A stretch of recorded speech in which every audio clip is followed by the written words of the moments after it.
महाराष्ट्र विधानसभा 2024 सगळीकडे आता मतदानाला सुरुवात झाली आहे। नागपूर शहरात सगळ्यात पहिले राष्ट्रीय स्वयंसेवक संघाचे सरसंघचालक मोहन भागवत यांनी आपलं पहिलं मतदान केलं आणि त्याच बूथवर आपण आहोत। इथे काही कार्यकर्ते आणि काही मतदाता आपल्या सोबत आहे, आपण बोलूया। काय सांगाल, सगळ्यात महत्वाचा असं हे आपलं सेंटर आहे, अगदी जवळ तुमचं घर आहे आणि तिथेच भाजपचं कार्यालय आहे।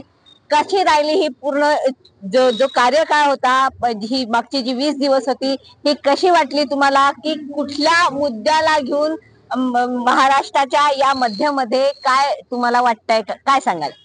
मी तर सगळ्यात आधी मध्य नागपूरचा विकास कसा होईल आणि विकास कोण करू शकेल याच्यासाठी सातत्याने आम्ही प्रयत्न केला आणि आम्ही 20 दिवसापासून आमचे सर्व कार्यकर्ता हे अहोरात्र काम करत आमच्या सगळ्या उमेदवाराला निवडून आणण्यासाठी जे सगळे प्रयत्न करायचे ते सगळे प्रयत्न करून आम्ही आज इथपर्यंत आलो की आमचा उमेदवार हा निवडून येणारच आहे।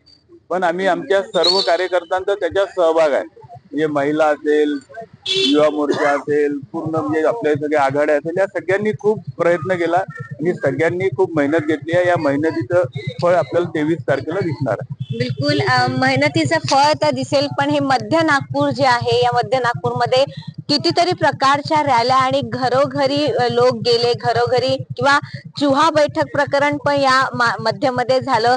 खूप टफ पण ही मध्यची सीट बोलली जाते।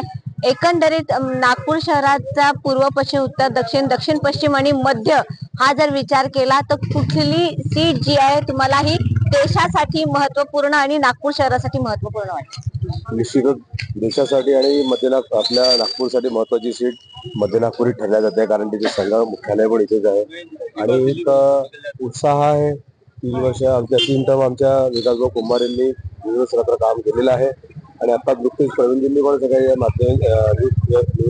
माध्यमातून प्रवीणजींनी सांगितलं की विकास भाऊंचं जे काम आहे ते तुम्हाला समोर न्यायचं आहे आणि निश्चित प्रवीणजी पण होतकरू आहेत। चांगलं त्यांनी युवांमध्ये एक चांगलं व्यक्तित्व आहे आणि चांगलं कार्य आहे त्यांचं। निश्चित ते सगळ्यांना विश्वास आहे मध्य नागपूरच्या जनतेचा त्यांच्याशी, त्यांच्या पाठीमागे त्यांचा आशीर्वाद आहे। निश्चित प्रवीणजी निवडून येणारच आहे। आम्ही 23 तारखेची वाट पाहतोय। 23 तारखेला दिल्ली रॅली कशी काढायची आहे विचार आहे। बिलकुल, 23 तारखेची जय्यत तयारी आता यांची सुरू झाली असं ते म्हणतायत। पण आता एक मध्यमध्ये विशेष एक रॅली काढण्यात आली होती, विश्व हिंदू परिषद बजरंग दलची ती रॅली होती आणि त्याच्यात वोट जिहाद, बटेंगे तो कटेंगे, एक रहेंगे सेफ रहेंगे चे नारे होते आणि 100% मतदानासाठी पण खूप कॅम्पेन झालं। तुम्हाला काय वाटतंय, लोकसभेपेक्षा हे सगळं कॅम्पेन इथे कामात येईल? यस, ये काम में तो आएगा, बट कहने का मतलब ये है कि नारे भी लगते रहेंगे। पर मैं 23 तारीख की बात कर रहा हूँ और 23 तारीख वो दिन रहने वाला है जहाँ पे हमारे नितिन जी ने जो अपने नागपुर शहर का चेहरा बदला है, मोदी जी ने देश का चेहरा बदला है पूरे विश्व में, और अब मध्य नागपुर का जो चेहरा बदलने जा रहा है वो हमारे प्रवीण जी है।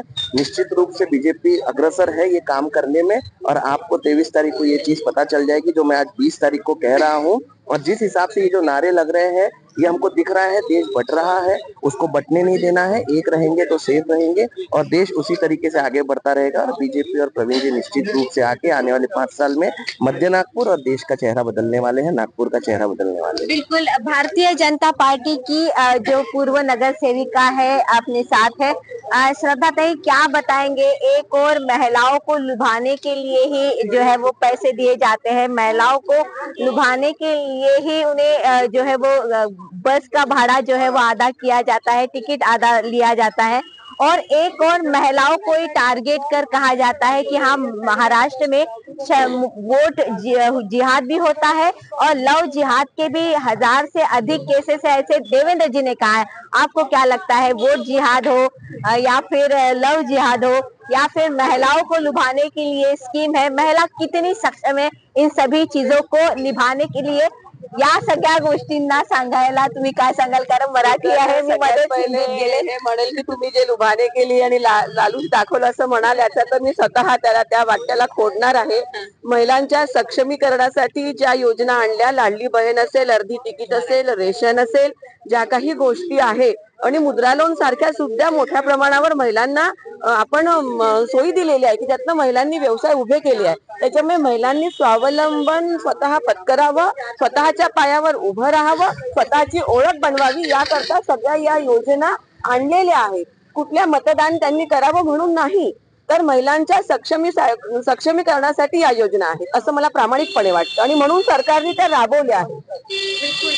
किती महिला ज्या आहेत तुम्हाला वाटतं की या सगळ्या गोष्टी लक्षात ठेवून भारतीय जनता पार्टीलाच मतदान करेल? बिलकुल भारतीय जनता पार्टीलाच मतदान महिला करतील, कारण भारतीय जनता पार्टीने अगदी शौचालयासारखी गोष्ट असेल, मग मुद्रा लोनच्या मार्फत महिलांना पायावर उभ्या करण्यासाठी व्यवसायाची योजना असेल, लाडली बहीण योजना असेल, अर्धी तिकीट असेल, या सगळ्या महिलांना सक्षमीकरणासाठी आणलेल्या योजना आहे. त्यामुळे महिलांचा साथ हा कायम भारतीय जनता पार्टी सोबत राहील असं मला वाटतंय. बिलकुल. लखपती दीदी ची जी योजना आहे ती पण ह्याच योजनेमध्ये येते आणि ती महाराष्ट्रात सक्सेस होताना दिसते. दादा काय सांगाल की मोठा मुद्दा राहिलाय बटेंगे तो कटेंगे, काय सांगाल? तो तर एकदम बरोबर आहे. जितकं तुम्ही एकट्याने राहाल तेवढं आपलं हे नक्कीच तुम्हाला जो याच्यामध्ये जो लोकसभेमध्ये जो फटका बसला तो यावेळा तसा बसणार नाही. यावेळा मतदानाचा टक्काही पण वाढेल असं मला वाटतं. आणि जे मागच्या 10 वर्षापासून जे विकासाचं काम चालू आहे नागपुरामध्ये, त्यामुळे यावेळेला त्याचं तुम्हाला हे दिसेल. 23 तारखेला मतदानामध्ये दिसून पडेल तुम्हाला. बिलकुल.